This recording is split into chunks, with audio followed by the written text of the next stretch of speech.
Harlow was known throughout the city for his voice. He was a charismatic speaker, a man who could move crowds with a single sentence. Politicians consulted him, businesses hired him to inspire their teams, and universities invited him to speak to graduates about leadership and success. He was, by every measure, successful. But deep down, Harlow felt a quiet emptiness, like applause echoing in an empty hall. One evening, after a particularly rousing seminar, Harlow found himself walking through an old part of town. He passed a modest bakery with its lights still on. Inside, a woman with streaks of flour in her hair was serving food to a group of children. They laughed, ate, and listened to her stories.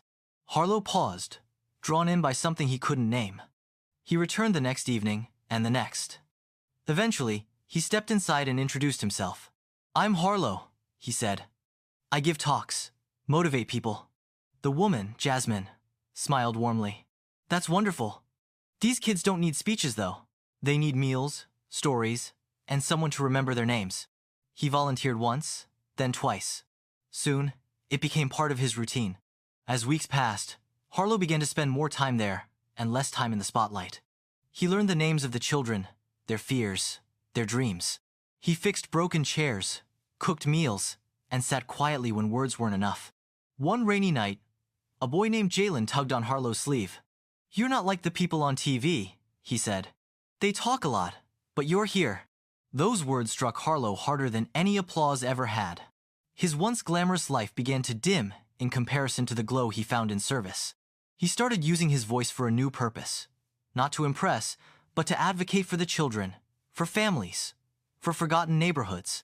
His fame returned, but now it had a deeper purpose.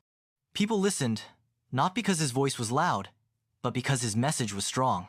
Years later, at a national conference, he was asked, "What made you give up your career to serve others?" Harlow smiled. "I didn't give it up. I found something greater. Speaking feeds the ego. Serving feeds the soul."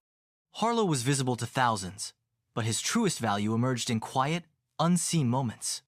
Real worth often grows in silence, away from recognition. He once swayed crowds, but it was his connection with one child, Jalen, that shifted his purpose. True influence starts with authentic relationships, not performance. Words can inspire, but actions transform. Harlow's life became meaningful when he stopped talking about impact and started living it. True greatness isn't found in recognition, but in quiet acts of selflessness. When we shift our focus from being heard to truly helping, life rewards us with meaning, connection, and unexpected fulfillment. The universe doesn't just honor talent, it honors kindness, empathy, and the courage to let go of what no longer serves us.